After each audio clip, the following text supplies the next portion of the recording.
भारत माता की। भारत माता की। मंच पर विराजमान भारतीय जनता पार्टी के पूर्व अध्यक्ष एवं दिल्ली के प्रभारी आदरणीय नितिन जी, श्री आर के सिन्हा जी, श्रीमान नवजोत जी, श्रीमान रामलाल जी, और दिल्ली एक ऐसा प्रदेश है जहां भारतीय जनता पार्टी के पास विजय ही विजय है।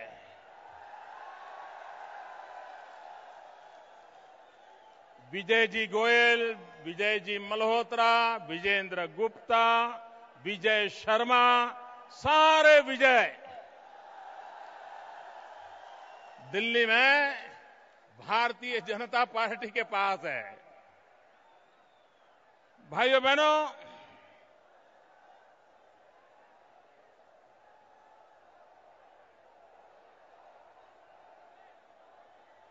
दिल्ली के इतिहास में कभी भी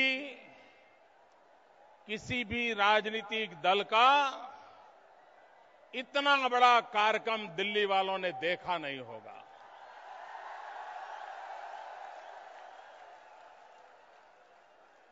मैं भारतीय जनता पार्टी के संगठन के हर छोटे मोटे कार्यकर्ताओं को अंतःकरण पूर्वक बधाई देता हूं। मैं दिल्ली वासियों का अभिनंदन करता हूं कि जिन्होंने हिंदुस्तान के सामने एक नया इतिहास आज यहां पर खड़ा कर दिया है। मैं वरुण देवता का भी आभार व्यक्त करता हूं, क्योंकि वरुण देवता की कृपा है, वरना ये महीना चमचमाती धूप का महीना होता है। ऐसी चमचमाती धूप के महीने में ऐसी शीतल छाया वरुण देवता की हमें कृपा के बिना नहीं मिल सकती है। इसलिए परमात्मा का भी मैं प्रणाम करके वंदन करता हूं।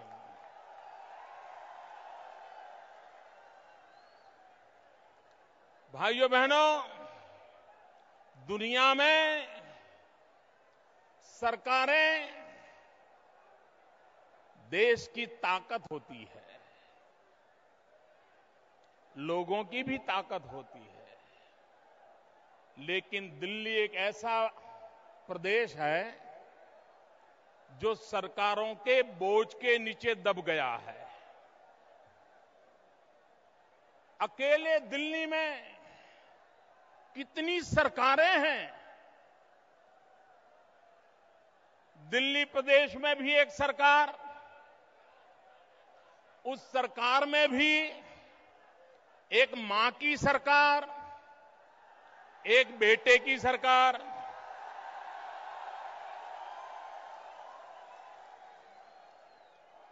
नई दिल्ली में भी ढेर सारी सरकारें, और नई दिल्ली में तो मां की भी सरकार है, बेटे की भी एक नई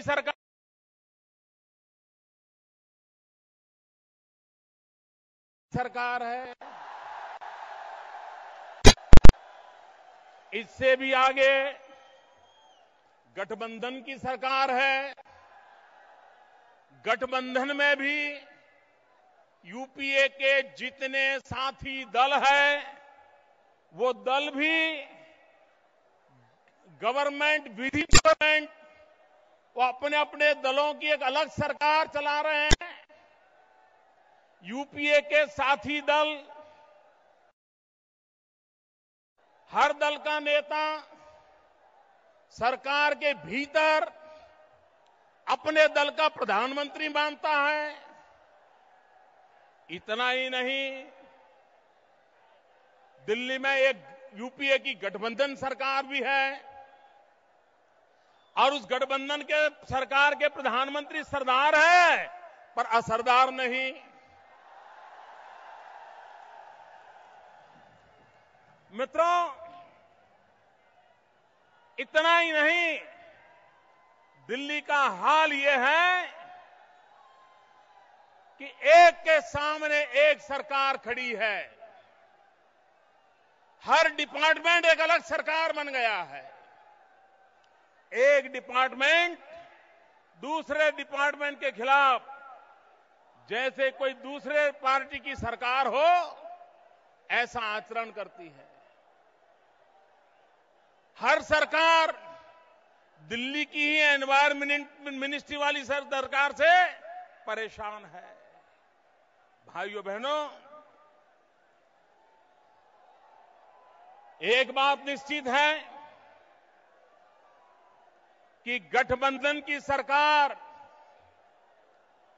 बनती है अंक गणित के हिसाब से, लेकिन गठबंधन की सरकारें चलती हैं केमिस्ट्री के हिसाब से। अंक गणित सरकार बनाने के लिए काम आता है, लेकिन जब तक केमिस्ट्री मैच नहीं होती है, वो सरकार चल नहीं पाती है, लोगों का भला नहीं कर पाती है, एक ऑर्गेनिक एंटिटी नहीं बनती है। वो एक असेंबल स्वार्थवश इकट्ठे हुए लोगों का जमघट हुआ करती है। भाइयों बहनों, आज जो दिल्ली में यूपीए की जो गठबंधन सरकार है, वो गठबंधन सरकार पास पास तो है, साथ साथ नहीं है। अटल अडवाणी जी के नेतृत्व में एनडीए की जो गठबंधन की सरकार थी, वे साथ साथ चलती थी, निर्धारित राह पर चलती थी और राष्ट्र के लिए मंजिलों को पार करती करती देश को आगे बढ़ाती थी। लेकिन यूपीए की सरकार, गठबंधन में जुड़े लोग पास पास तो है, लेकिन अपनी अपनी राह पर चलते हैं, अपनी अपनी दिशाओं को चला रहे हैं और उसके कारण देश किसी भी हालत में आगे नहीं बढ़ता है। भाइयों बहनों, मैं कभी कभी सोचता हूं, पूरे हिंदुस्तान में सबसे सुखी अगर कोई मुख्यमंत्री है तो ये आपके दिल्ली प्रदेश के मुख्यमंत्री है। सबसे सुखी। सुबह शाम उनको रिबन काटने के सिवाय कोई काम नहीं होता है।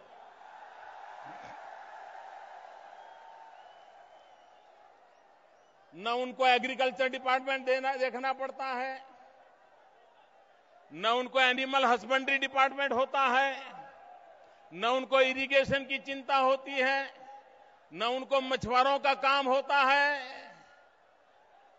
और अगर कहीं दिल्ली में कोई रास्ते पर गड्ढे हैं तो सिर्फ एक बयान देना पड़ता है कि ये तो कॉरपोरेशन की जिम्मेवारी है। लॉ एंड ऑर्डर प्रॉब्लम होता है तो इतना ही कहना होता है ये तो दिल्ली की केंद्र सरकार के पास पुलिस है। उनका कोई दायित्व ही नहीं है। शायद देश में ये अकेले मुख्यमंत्री ऐसे हैं कि जिनके पास सिवाय रिबन काटने को और हर समस्या के लिए कोई न कोई बलि का बकरा उनको मिल जाता है। इतना ही नहीं, जब दिल्ली में निर्दोष बालिकाओं पर बलात्कार होते हैं, निर्भया जैसी घटनाओं का सिलसिला चलता है, तो ये मुख्यमंत्री जी बयान देते हैं कि मैं भी एक मां हूं, मां के नाते किसी भी बेटी पे अत्याचार हो तो मुझे पीड़ा होती है। और फिर कहते हैं कि मैं मां के नाते सभी बेटियों को सलाह देती हूं कि शाम को घर जल्दी जल्दी लौट आओ।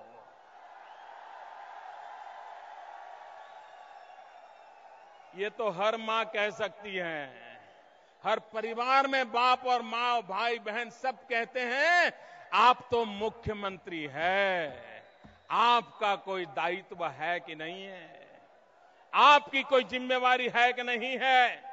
और इसलिए भाइयों बहनों, ये बात सही है कि दिल्ली में जो बैठे हुए मुख्यमंत्री जी हैं, उनको कोई कठिनाई नहीं है, कोई काम का उनको हिसाब नहीं देना है, कोई जिम्मेवारी निभाने की जरूरत नहीं है। या तो दोष ऊपर दे दो या दोष नीचे दे दो, यही उनका कारोबार है। भाइयों बहनों, आज देश भ्रष्टाचार की भयानक, खौफनाक संकट से गुजर रहा है। मित्रों, आज जो देश में भ्रष्टाचार जिस ऊंचाई पर पहुंचा है, जिस गहराई को छू रहा है, जिस व्यापकता को छू रहा है, उसने न सिर्फ तिजोरी पे असर पैदा किया है, हिंदुस्तान के नौजवानों के भविष्य के लिए सवाल या निशान पैदा कर दिया है। देश के भविष्य के साथ संकट पैदा हुआ है। मित्रों, कॉमनवेल्थ गेम के भ्रष्टाचार की चर्चा बहुत होती है, और शीला जी को पूछो तो वो कह रही है कि वो तो कमेटी बन गई थी, कमेटी ने किया, कमेटी जाने। अगर अच्छा होता तो वो गोल्ड मेडल लेने के लिए, तस्वीर निकालने के लिए तो पहुंच जाती, लेकिन इतना बड़ा भयंकर भ्रष्टाचार हुआ। और भाइयों बहनों, कॉमनवेल्थ गेम के घोटाले को सिर्फ रुपयों पैसों के घोटाले तक सीमित अर्थ में न देखा जाए। कॉमनवेल्थ के घोटाले ने न सिर्फ तिजोरी,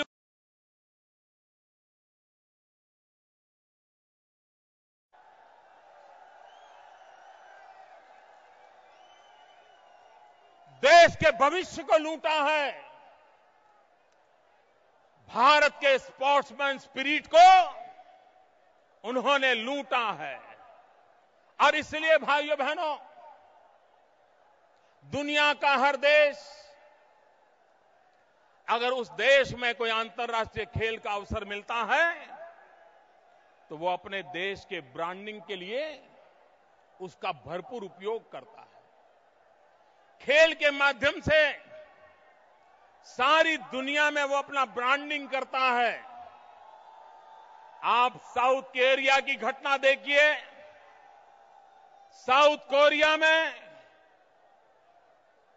वो एक डेवलपिंग कंट्री रहा, लेकिन जब उन्हें ओलंपिक खेल करने का अवसर मिला तो सारी दुनिया में कोरिया ने अपना लोहा मनवा लिया।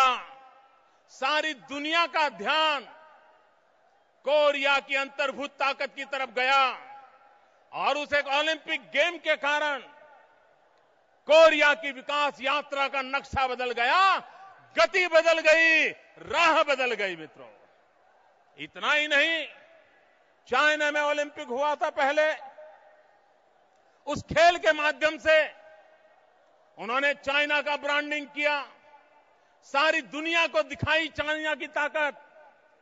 और आज दुनिया मिलिट्री पावर को, इकोनॉमिक पावर को जितना तवज्जो देती है, उससे ज्यादा सॉफ्ट पावर को भी तवज्जो देती है। खोल कूद के माध्यम से दुनिया में देश अपने सॉफ्ट पावर की ताकत का परिचय दिलवाता है। हमें एक अच्छा अवसर मिला था, वो अवसर हमने गंवा दिया। और इसलिए मैं कहता हूं, ये डाका सिर्फ तिजोरी पर डाला गया इतना नहीं, ये डाका हिंदुस्तान को आने वाले 20 साल के भाग्य पर इन्होंने ताला लगा दिया।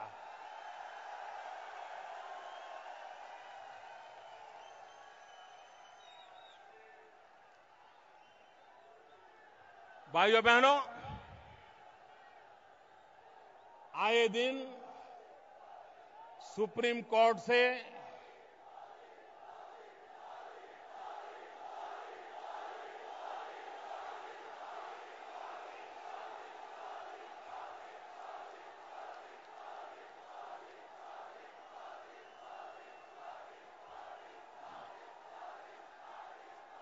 आपका पूरा हो जाए, उसके बाद मैं मेरा शुरू करूंगा। हो गया पूरा? हो गया? भारत माता की।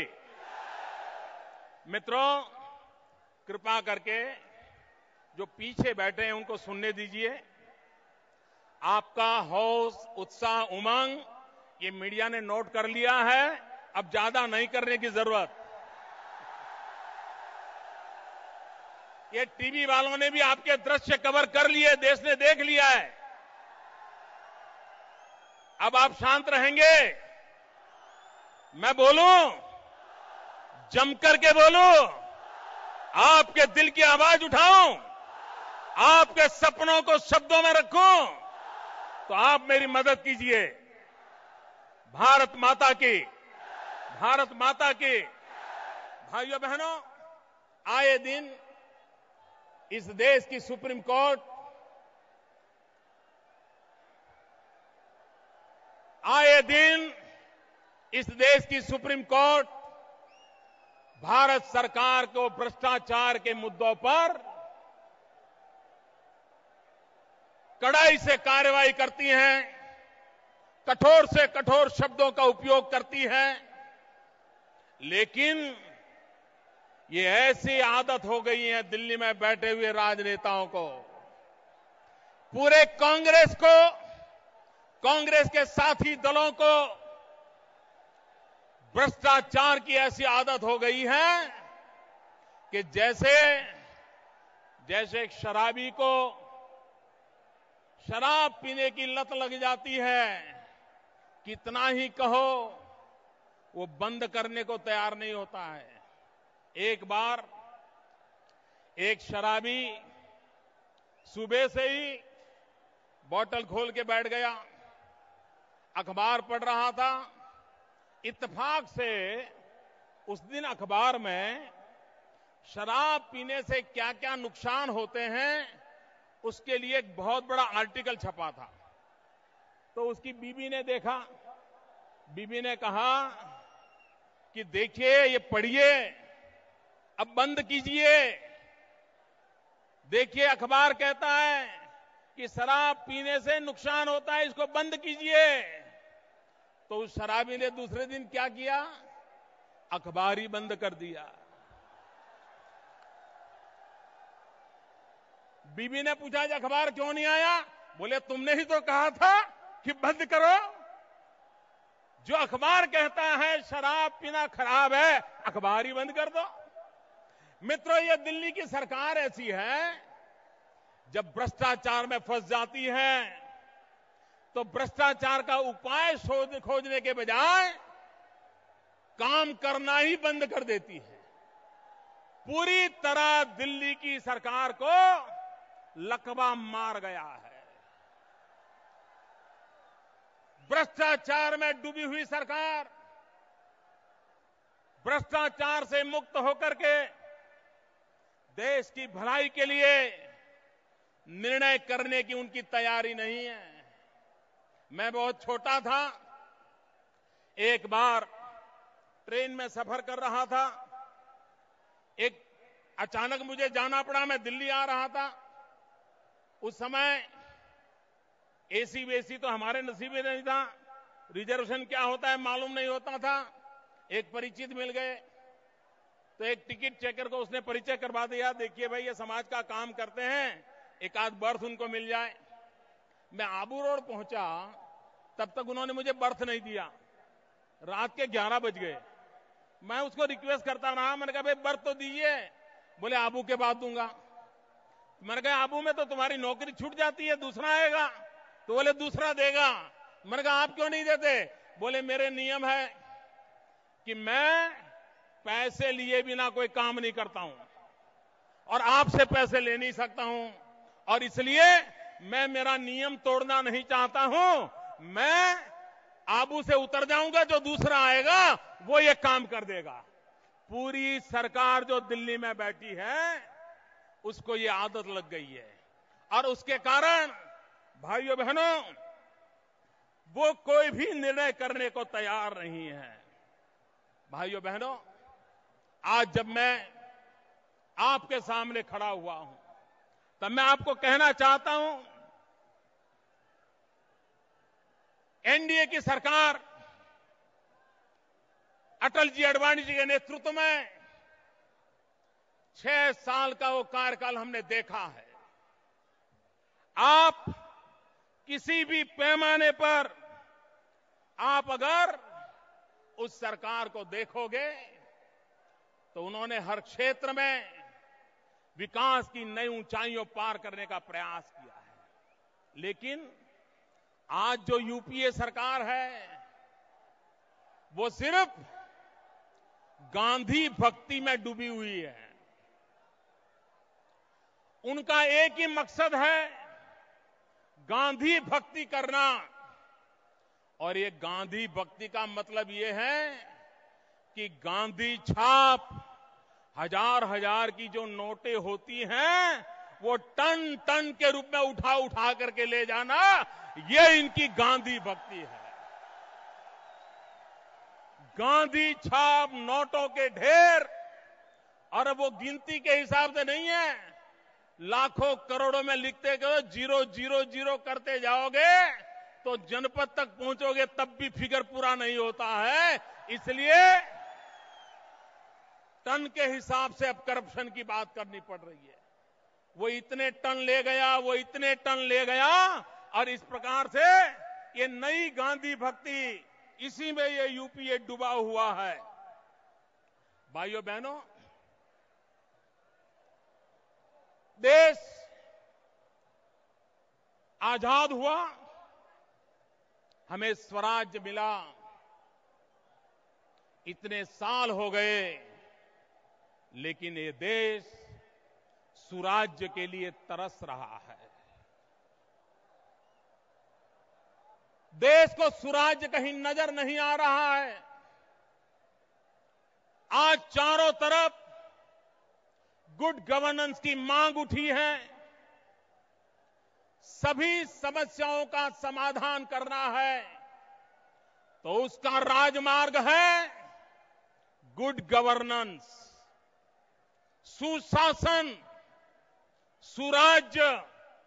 ये एक ऐसा राज्य मार्ग है जो हमें समस्याओं से मुक्ति दिला सकता है। लेकिन कांग्रेस पार्टी और यूपीए के साथियों को कुशासन की आदत लगी हुई है। भाइयों बहनों, ये कुशासन जो है ना, वो डायबिटीज जैसा है। कितना ही स्वस्थ इंसान क्यों न हो, लेकिन अगर एक बार उसके शरीर में डायबिटीज नाम का अगर राज रोग घुस गया तो फिर एक के बाद एक अनेक नई बीमारियां उस शरीर में प्रवेश कर जाती है। डायबिटीज आया नहीं कि बाद में बीमारियों की कतार लगी नहीं।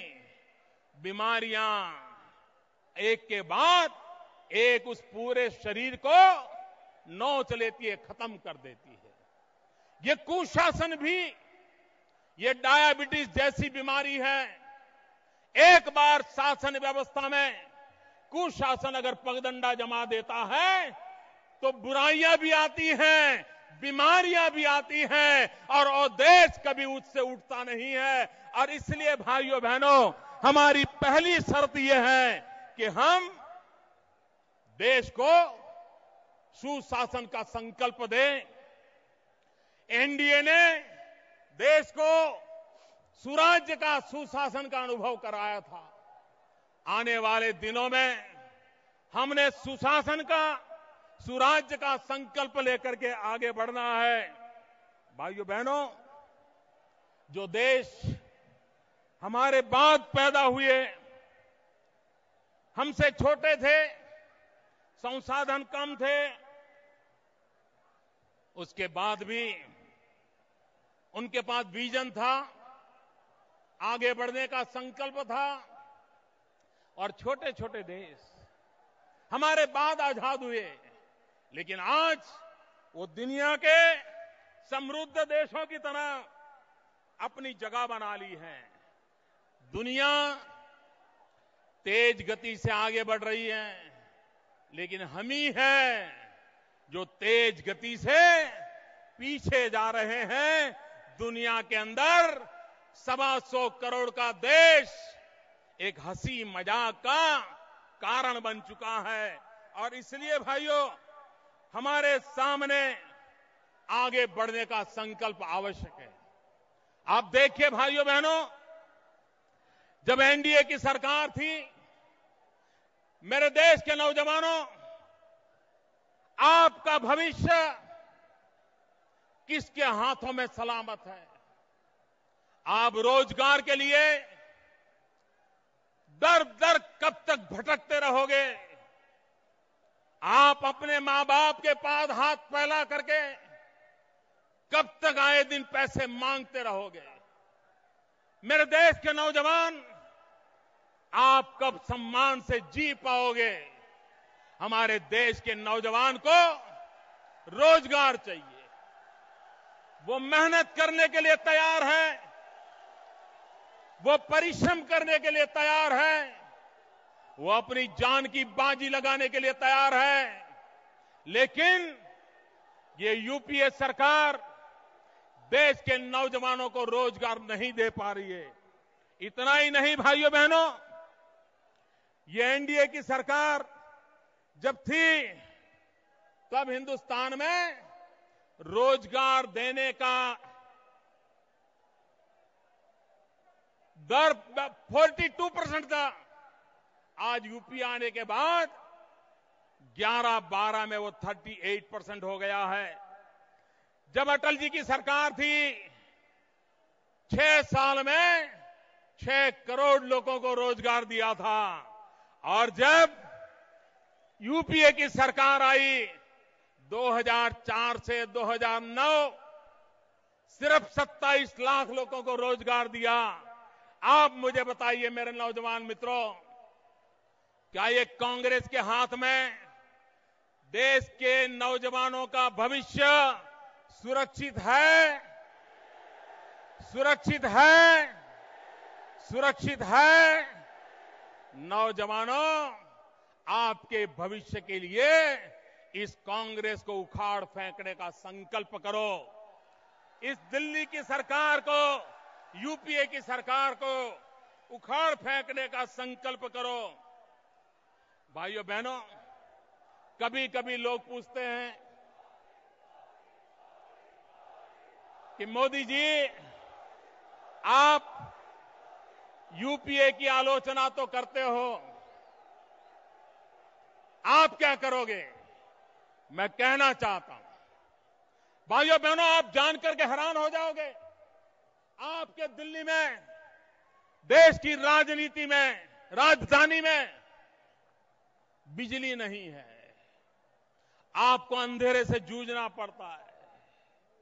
अस्पताल में ऑपरेशन चल रहा है, बिजली गुल हो जा रही है। प्रधानमंत्री तक के घर में जनरेटर लगाने पड़ते हैं। देश के अनेक राज्य अंधेरे में डूबे हुए हैं। लेकिन भाइयों बहनों, दूसरी तस्वीर देखो। इस देश में 20,000 मेगावाट से ज्यादा बिजली के कारखाने तैयार हैं, लेकिन बिजली का उत्पादन नहीं हो रहा है। 75,000 करोड़ से भी ज्यादा रुपए लागत लग चुकी है। एक तरफ बिजली के कारखाने पड़े हैं, दूसरी तरफ अंधेरा छाया हुआ है। क्यों? क्योंकि दिल्ली की सरकार के पास न दिशा है, न दृष्टि है, और अगर पैसे नहीं तो फाइल पे साइन भी नहीं हो रही है, और उसके कारण इन बिजली के कारखानों को न कोयला मिल रहा है, न गैस मिल रहा है। बिजली के कारखाने बंद पड़े हैं। क्या भाइयों बहनों, क्या इन बिजली के कारखानों को चालू करने के लिए कोई नया विजन चाहिए? क्या 20,000 मेगावाट बिजली ट्रांसमिशन लगा करके हिंदुस्तान के शहरों को, गांवों को पहुंचाने के लिए कोई बड़ा एक्स्ट्रा ऑर्डिनरी विजन की जरूरत होती है क्या? जरूरत होती इरादों की। इरादे नेक होने चाहिए, संकल्प शक्ति चाहिए। अपने आप देश और दुनिया बदली जा सकती है, ये चाहिए मित्रों। आपके पास नहीं है। भाइयों बहनों, मैं आज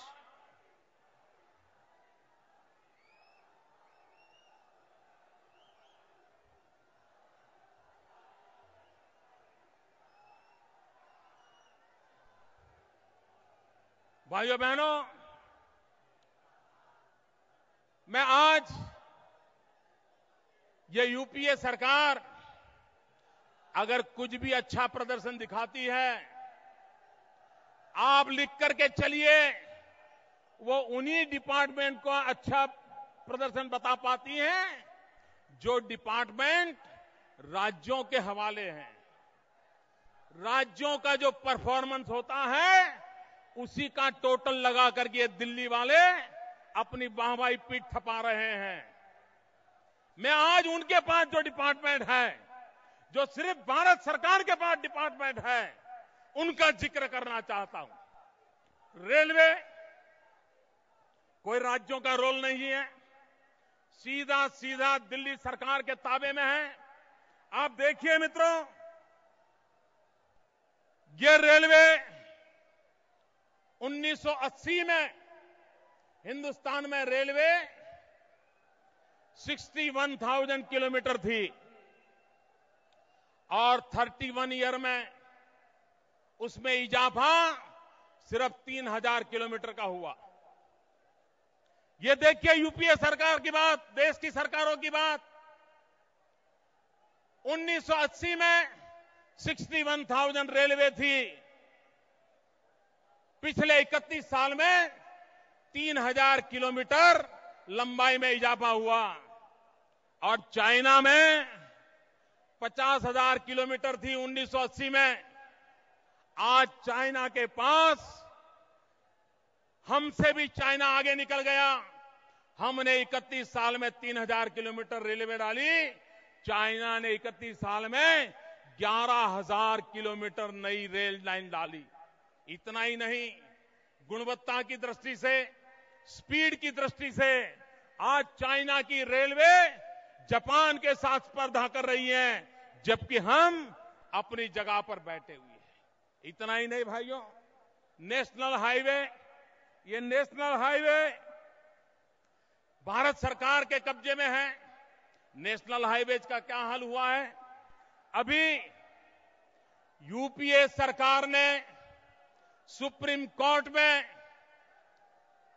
एक हलफनामा दायर किया है, और यूपीए सरकार ने सुप्रीम कोर्ट में कहा है कि जब एनडीए की सरकार थी, 6 साल में 24,000 किलोमीटर की सड़कें बनी थी, लेकिन यूपीए ने 9 वर्ष में सिर्फ 16,000 किलोमीटर सड़कें बनाई है। डूब मरो दिल्ली का इतना बड़ा शासन लेके बैठे हो, आप देश को सड़क नहीं दे पा रहे हो। हवाई जहाज का हाल देखो, एविएशन इनके पास है। भाइयों बहनों, ये दिल्ली में यूपीए की सरकार बनने के बाद 2007 से 2013 इनके भ्रष्टाचार के कारण एविएशन में 53,000 करोड़ रुपए का घाटा हुआ।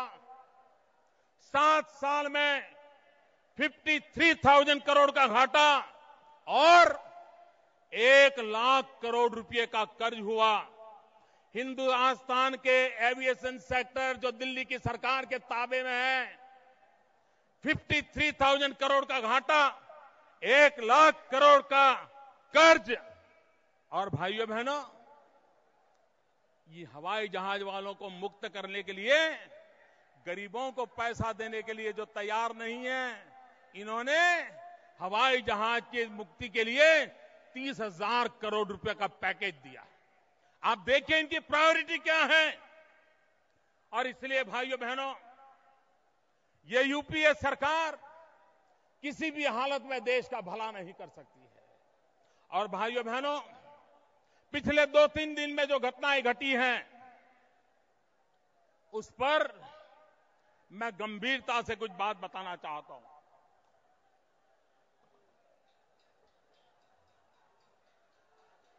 हमें खबर पड़ी, ये बहुत महत्वपूर्ण बात है, सुनिए दोस्तों। अभी हमारे प्रधानमंत्री जी अमेरिका में हैं। वे अमेरिका में अमेरिका के प्रेसिडेंट ओबामा के सामने बैठे थे। ओबामा को मिले और प्रेसिडेंट ओबामा को उन्होंने कहा, 125 करोड़ देश का प्रधानमंत्री, हजारों साल की सांस्कृतिक विरासत रखने वाला देश, उस एक देश के प्रधानमंत्री ओबामा के सामने बैठ करके गिड़गिड़ाते हैं और कह रहे हैं, ओबामा जी, मैं हिंदुस्तान से आया हूं, मैं गरीब देश का प्रधानमंत्री हूं,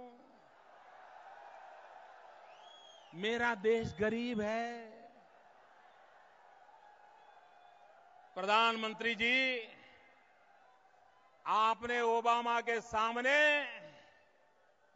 वही किया जो हिंदुस्तान में कुछ फिल्म मेकर जो हैं, हमारे देश की गरीबी को दुनिया में बेचते हैं और अवार्ड ले आते हैं। हमारी झुग्गी झुपड़ी दुनिया को दिखाते हैं और अवार्ड ले आते हैं। आप भी उनके रास्ते पर चल पड़े। आपने दुनिया में जाकर के हमारे देश की गरीबी का मार्केटिंग किया। शान से खड़े होते और ओबामा के सामने कहते, हिंदुस्तान वो देश है जिसके 65% लोग 35 से कम आयु के हैं। मेरा देश नौजवान देश है। गिड़गिड़ा रहे हो, माथा शर्म से झुक जाता है दोस्तों। और प्रधानमंत्री जी, आपने ओबामा को बताया कि हमारा देश गरीब है।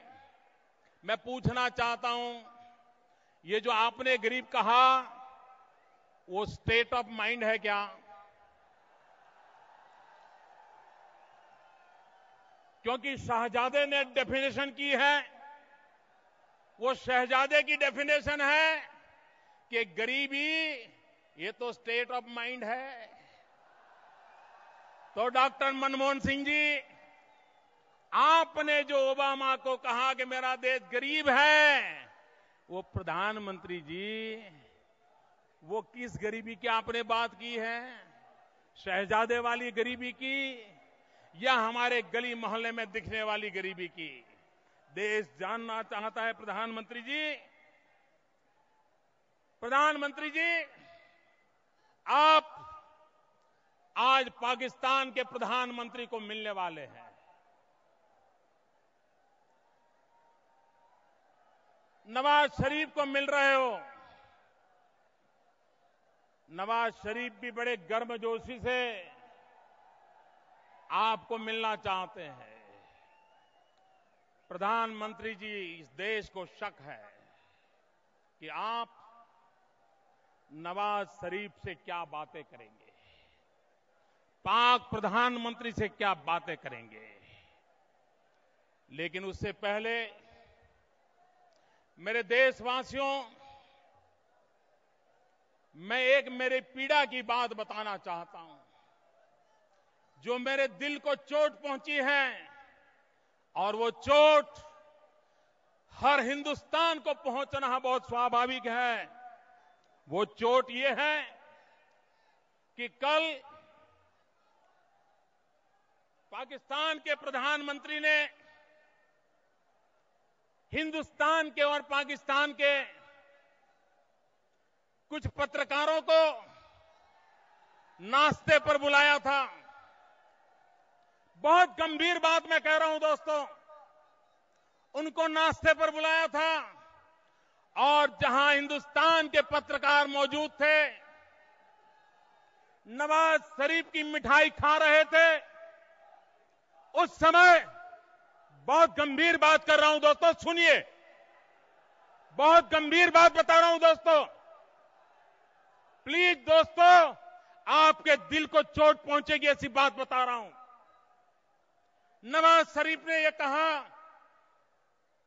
हिंदुस्तान के प्रधानमंत्री देहाती औरत जैसे हैं। भाइयों बहनों, हिंदुस्तान में मेरे प्रधानमंत्री से हम लड़ेंगे, नीतियों के लिए झगड़ा करेंगे, लेकिन ये 125 करोड़ के देश के प्रधानमंत्री हैं। नवाज शरीफ, ये आपकी कौन सी औकात है?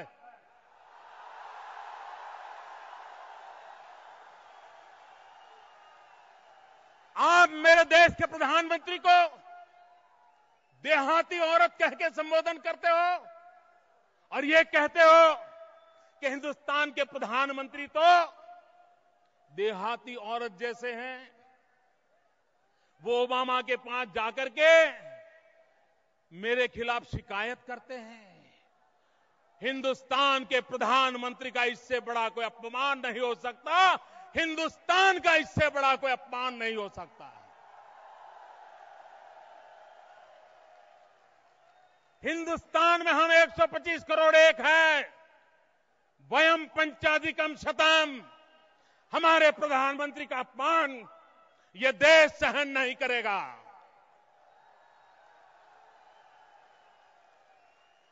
और मैं उन पत्रकारों से पूछना चाहता हूं, मैं जानता नहीं वो कौन पत्रकार थे, लेकिन मेरे देश के जो पत्रकार नवाज शरीफ के सामने बैठ करके उसकी मिठाई खा रहे थे, और नवाज शरीफ मेरे देश के प्रधानमंत्री को भला बुरा कह रहे थे, गालियां दे रहे थे, देहाती औरत कह रहे थे, और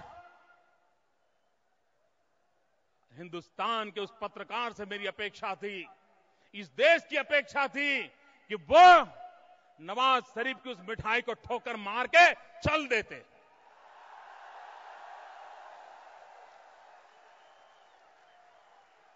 जो भी पत्रकार नवाज शरीफ के सामने बैठ करके मेरे देश के प्रधानमंत्री के अपमान की बात सुन रहे थे, वे पत्रकार भी मेरे देश की जनता को जवाब दें। देश की इज्जत होती है, देश का स्वाभिमान होता है।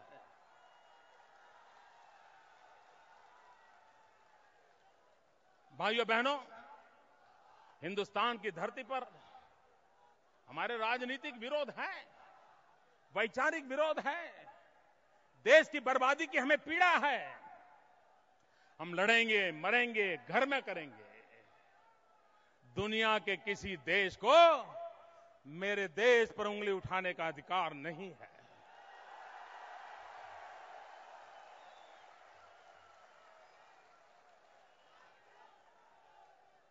लेकिन भाइयों बहनों, ये नवाज शरीफ, इसमें ये हिम्मत आई कहां से? नवाज शरीफ ने, उनसे बुजुर्ग हैं हमारे प्रधानमंत्री, उम्र की भी इज्जत न की, और ऐसे हल्के शब्द प्रयोग करने की हिम्मत आई कहां से? ये हिम्मत इसलिए आई कि हमारे देश के प्रधानमंत्री की उनकी पार्टी में ही इज्जत को मिट्टी में मिला दिया गया। उन्हीं पार्टी का नेता देश के प्रधानमंत्री को नॉनसेंस कहे तो दुनिया में उसको इज्जत कहां से मिलेगी? मित्रों, अगर मैं देहाती भाषा में कहूं, गांव की भाषा में कहूं, तो कांग्रेस पार्टी के उपाध्यक्ष ने भारत के प्रधानमंत्री की पगड़ी उछाल दी है, पगड़ी उछाल दी है। और जब देश में आप ही आपकी पार्टी के प्रधानमंत्री की इज्जत नहीं करोगे तो नवाज शरीफ क्यों करेगा?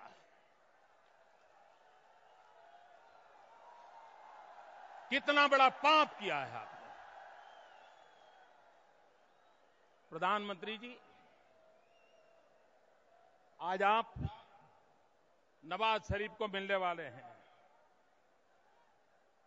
देश को शक है प्रधानमंत्री जी कि आप नवाज शरीफ के सामने सर ऊंचा उठा करके, सीना तान करके ऊंची आवाज से बोल पाओगे कि नहीं, क्योंकि कुछ वर्षों से बोलने की आदत आपकी चली गई है। देश को शक है कि आप पाकिस्तान के सामने बैठ करके पाक ऑक्यूपाइड कश्मीर हिंदुस्तान को कब वापस मिलेगा उसकी तारीख की चर्चा कर पाओगे कि नहीं कर पाओगे, देश को शक है। प्रधानमंत्री जी, देश को शक है कि आप जब नवाज शरीफ से मिलोगे तो हिंदुस्तान में आतंकवाद की घटनाओं को पाकिस्तान की मदद बंद होगी या नहीं होगी, इसका कोई फैसला करवा पाओगे न करवा पाओगे, ये देश को शक है। प्रधानमंत्री जी, आज आप पाकिस्तान के प्रधानमंत्री से मिल रहे हो। आप पाकिस्तान से प्रधानमंत्री से हिंदुस्तान के सैनिकों को गोलियों से भून दिया जाता है, सिपाहियों को मारा जाता है, उसके खिलाफ आप आवाज उठा पाओगे नहीं उठा पाओगे, इस देश को शक है। लेकिन प्रधानमंत्री जी, आप नवाज शरीफ से मिलने जा रहे हो, तब मेरे देश के उन सैनिकों की विधवा, मेरे देश के उन सैनिकों की बूढ़ी मां चीख चीख करके आपसे कह रही है, आप और कुछ ला पाओ या ना ले पाओ, लेकिन मेरे सेना के जवानों के सर काट करके ले गए हैं, उन सर को वापस लेकर के आना।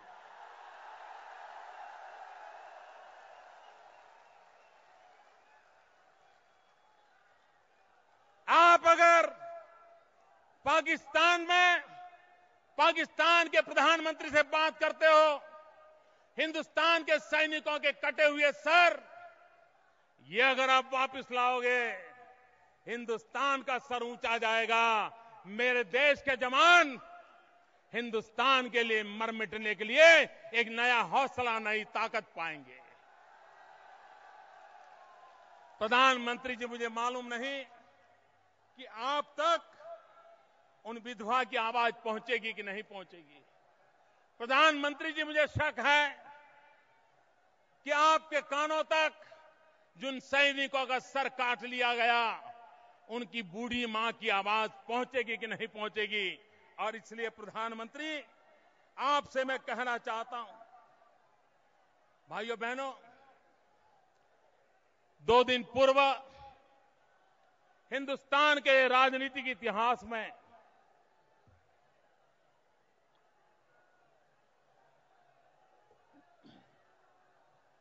एक अभूतपूर्व घटना घटी। आज देश में परिवारशाही और लोकशाही के बीच एक भयंकर युद्ध छिड़ गया है। भाइयों बहनों, परिवारशाही लोकशाही का गला घोंटने पर उतारू है। भाइयों बहनों, परिवारशाही लोकशाही को दबोचने के लिए उतारू है। और तब जाकर के देश की जनता को फैसला करना है कि यह देश संविधान के अनुसार चलेगा कि शहजादे की इच्छा के अनुसार चलेगा।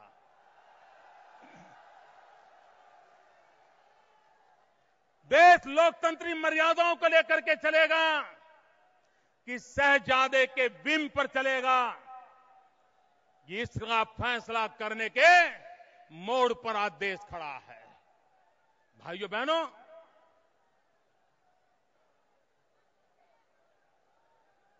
ये परिवारशाही, ये शहजादे न सिर्फ प्रधानमंत्री की पगड़ी उछाल रहे हैं, भारत के संविधान का अपमान कर रहे हैं, भारत की संसद का अपमान कर रहे हैं, भारत के लोकतंत्र का अपमान कर रहे हैं, कैबिनेट नाम की भारत की व्यवस्था का अपमान कर रहे हैं।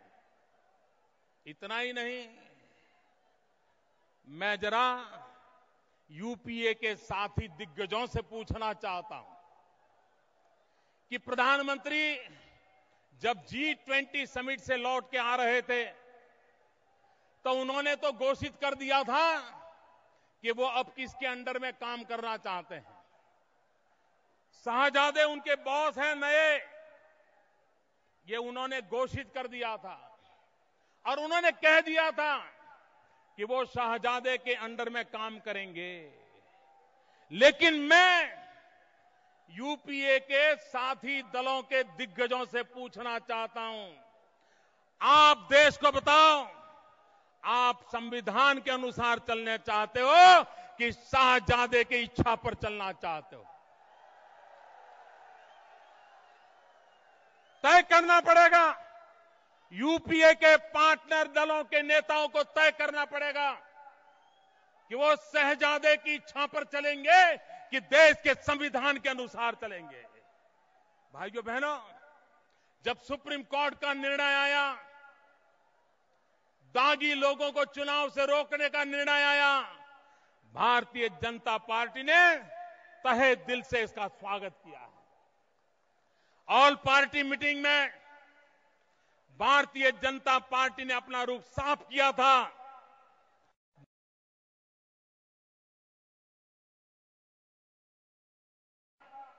राष्ट्रपति जी को मिलकर के भारतीय जनता पार्टी की वरिष्ठ नेतागिरी ने इस ऑर्डिनेंस पे हस्ताक्षर करने के लिए मना कर दिया था। हम साफ थे, लेकिन आज विषय सुप्रीम कोर्ट के जजमेंट का नहीं है। विषय यह है कि देश संविधान से चलेगा कि शहजादे से चलेगा, इसका फैसला करना है। कोई देश इस प्रकार से नहीं चल सकता है। भाइयों बहनों,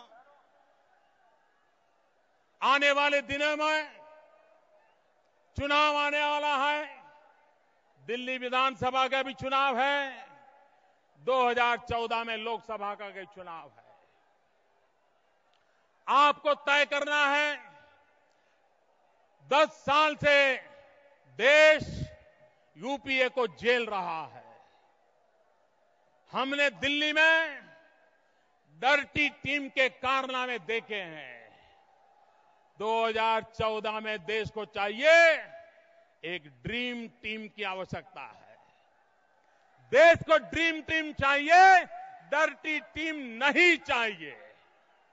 और इसलिए भाइयों बहनों, ये डर्टी टीम को दफना करके, ये डर्टी टीम को उखाड़ कर फेंक करके ड्रीम टीम लेकर के हम 2014 में आए और देश को प्रगति की राह पर ले जाए।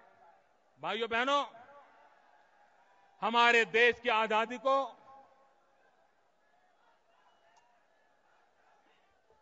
65 साल से भी अधिक समय हो गया।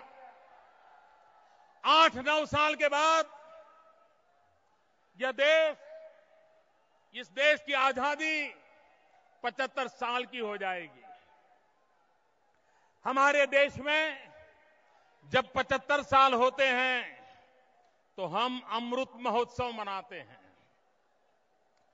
8-9 वर्ष के बाद हिंदुस्तान के जीवन में, भारत की आजादी के जीवन में अमृत महोत्सव का पर्व आने वाला है। अमृत महोत्सव आने वाला है। भाइयों बहनों, हमें तय करना है कि हम देश को अमृत महोत्सव तक पहुंचते पहुंचते कहां से कहां ले जाना चाहते हैं।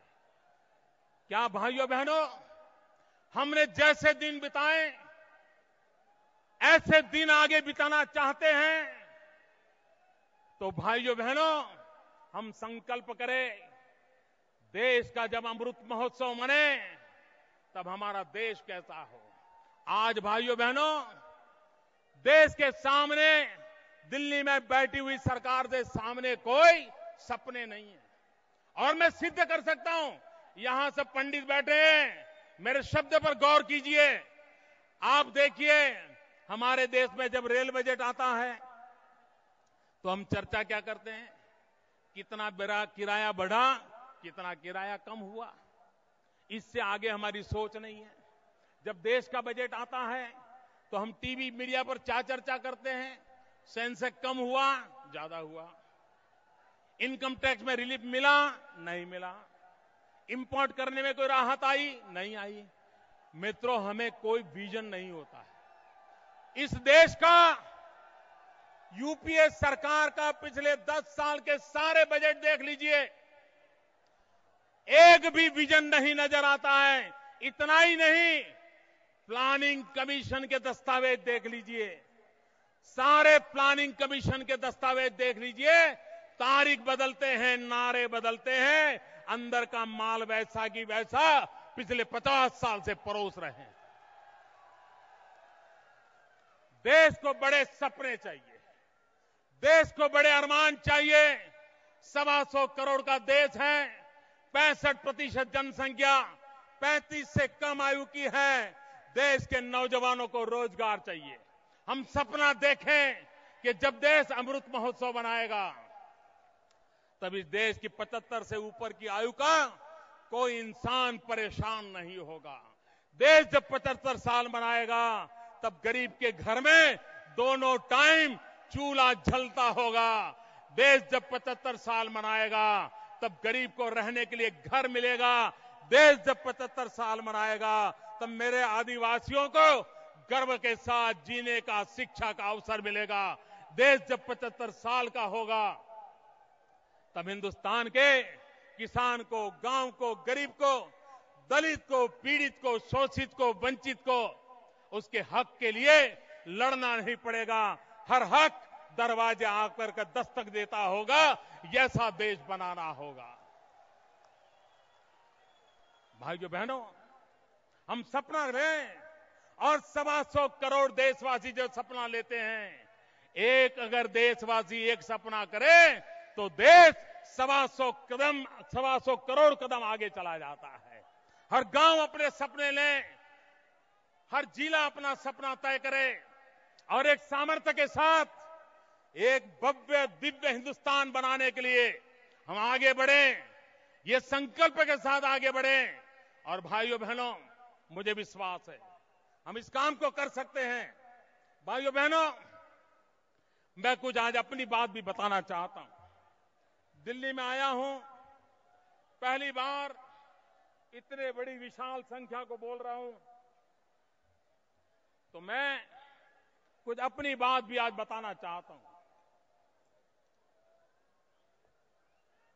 भारत के लोकतंत्र की ताकत देखिए मित्रों, भारत के लोकतंत्र की ताकत देखिए, भारतीय जनता पार्टी की परंपरा देखिए, भारतीय जनता पार्टी के संस्कार देखिए, भारतीय जनता पार्टी का चरित्र देखिए, भारतीय जनता पार्टी के छोटे मोटे कार्यकर्ताओं की उदारता देखिए।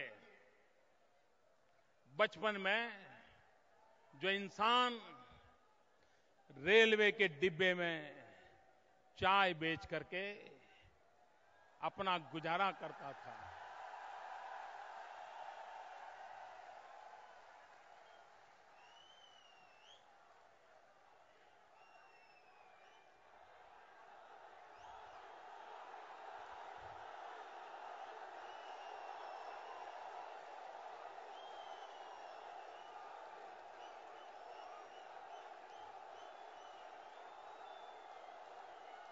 ऐसे गरीब परिवार के एक बच्चे को आज आपने यहां बिठा दिया है।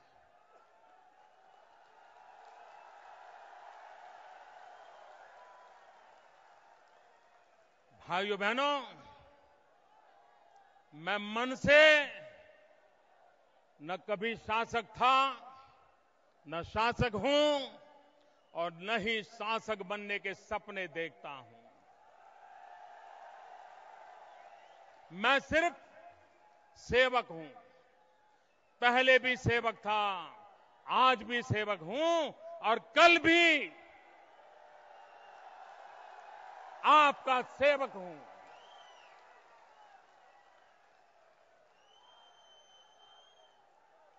मैं नाथ नहीं, मैं दास हूं और दास बन करके आपकी सेवा करने के लिए आपको विश्वास देता हूं। भाइयों बहनों, आज पूरा देश सुन रहा है मुझे और मैं कहना चाहता हूं, आप भारतीय जनता पार्टी पे भरोसा करिए। मेरे बीते हुए कल को तराशिए, मेरे काम पे भरोसा कीजिए, मेरी पार्टी के कार्यकर्ताओं पर भरोसा कीजिए और मैं आपको विश्वास दिलाता हूं, न नरेंद्र मोदी न भारतीय जनता पार्टी हम कभी भी आपका भरोसा तोड़ेंगे नहीं। हम कभी भी आपका भरोसा टूटने नहीं देंगे।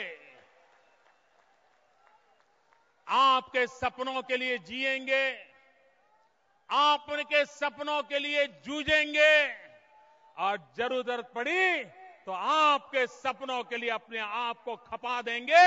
ये संकल्प लेकर के चले हुए हैं।